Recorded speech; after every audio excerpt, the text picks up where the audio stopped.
joining me now is Democratic former Chicago Mayor Lori Lightfoot. Lori, thank you so much for spending your time with us this weekend. So what's your immediate reaction to the possibility of the National Guard being deployed to Chicago? Well, obviously, it would be a terrible mistake. But as we've seen throughout his political career, and particularly this second term, President Trump likes breeding chaos and fear. But what I will urge my fellow Chicagoans is to lay daisies at the feet of any military force that shows up in our city. Don't show up in mass. Don't show up to engage in antagonistic tactics. Let's show what we know, which is how to protest peacefully in the city of Chicago.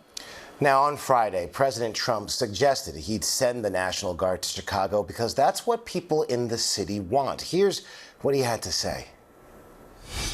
And the people in Chicago, Mr. Vice President, are screaming for us to come. They're wearing red hats, just like this one, but they're wearing red hats. African-American ladies, beautiful ladies, are saying, please, President Trump, come to Chicago. Please. I did great with the black vote, as you know, and they want something to happen. So I think Chicago will be our next, and then we'll help with New York. All right, you heard the president's words right there. So what's your reaction to Trump's words and what he had to say? It's painful to have a president who lives in his own fantasy world, who lies with such incredible ease. Nobody here in Chicago is asking him to come.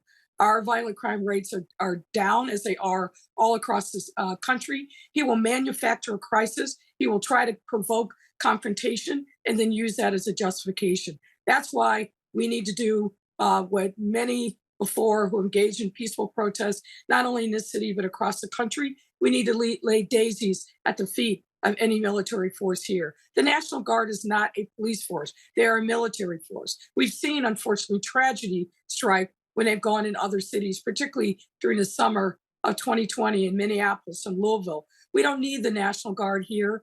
We have great partnerships, and we have for decades, with our local sheriff's department, the state police, our federal partners. There is no reason whatsoever that a political sideshow that President Trump is going to manufacture to send the military into the great city of Chicago. We're not going to have it.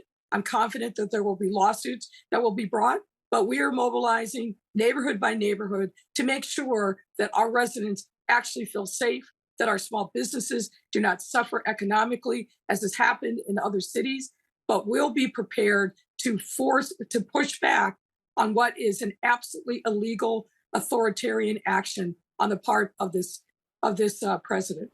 Now, when you were mayor in 2021, you actually asked then U.S. Attorney General Merrick Garland to send ATF agents to Chicago for 6 months, as well as more federal prosecutors and federal marshals. So should Chicago welcome help from the National Guard as well? What's the difference here? No, the difference in the summer of 2020, we were awash in illegal guns, and we needed additional support from the federal government to frankly step up and do its job. That is far different than what the experience is that we're talking about now. And that was actually not Merrick Garland in 2020. That was under the Trump administration. What we said is, look, if you really want to be a partner with us, help us stop the flow of illegal guns. Pass federal common sense gun control measures. Of course, no support from the federal government for the things that we actually needed were forthcoming. So it's an apples to apples situation. And again, the National Guard is not a police force. They are a military force. They are trained not to de-escalate, not to build relationships with community in a time of crisis. What they're trained to do is put down a threat with lethal force. That is not what we need in this moment in Chicago. Now, we've welcomed the National Guard. They were great partners and friends of ours through COVID, through other national disasters. That is what they were built to do domestically in communities. They are not a local police force, and that's got to be very clear. We don't need them to do policing on the streets of Chicago. And I was referring to under the Biden administration in 2021. But I do want to ask you this then. You said that's not what Chicago needs. So what does Chicago need right now? Chicago needs to make sure that federal funds to shore up our social safety net, whether it's from Medicaid, whether it's for food programs, whether it's support for after school programs. That's where we need the federal government to step up and do its job. But what we don't need is a manufactured crisis where the military is here. So Donald Trump gets this visual of acting like he's the commander in chief and taking over control of local cities. That is a stage act. We don't need that. We need him to focus on doing what he said he would do, which is to lower gas prices, to lower grocery prices, to make sure that we're not involved in any more foreign wars. All the things that he promised that he was going to do, he's failed miserably. So this is a distraction from the fact that in 9 months, he has failed to do his job as president of the United States. Now, within those 9 months, President Trump has sent or threatened to send troops to L.A., D.C., Chicago, New York, and now Baltimore. So why do you think those cities are on his list? Well, it's obvious, isn't it?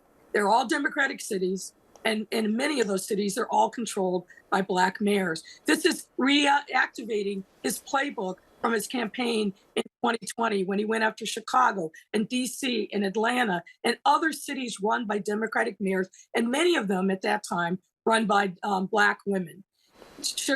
Trump does not believe the cities are his allies, and so he wants to attack us, even though cities across this country are 80% of the GDP. The American economy would crater without the resources and economic firepower that cities bring to bear.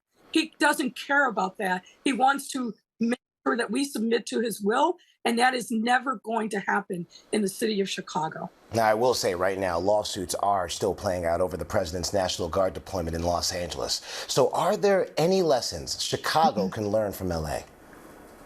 Well, I think there's lessons that we can learn from LA and from DC, but also going back to 2020. We have to fight him in the courts. We have to fight him peacefully. There's not a civil rights protest movement that has gone through this country in the last 100 years that hasn't either emanated in Chicago or that Chicago hasn't been a big part of, whether it's the labor movement, whether it's women's right to vote and choice, whether it's the disability rights, environmental, you name it, we are ground zero for a lot of that peaceful protest. We're going to draw upon that history and make sure that we make people see on a national and international stage, one, that Chicago is a great American city. Number two, that we do not submit to dictators and that we are handling our business ourselves.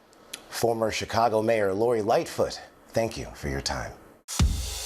The news never stops. We are here in Israel, a nation at war. We appeared to be gunfire. The former president rushed off the stage. Hurricane Helene ravaging the coastline of Florida. It's moving really fast, screaming across the state. And that's why ABC News Live never stops. Taking you to the center of the story. As news breaks live. We hear the small arms fire around us. We're right on the border between Ukraine and Russia. ABC News Live is there for you at the start of your day all morning live. ABC News Live, right there, as events unfold across the day. ABC News Live, breaking down the day's top stories. The Menendez brothers resentenced to 50 years to life. ABC News Live Prime going there, wherever the story is. Are you going to build it back up? And ABC News Live lighting up the weekends. With breaking news and all the latest pop headlines. Happy Oscars Sunday. A lot to watch for tonight. ABC News Live. Because the news never stops.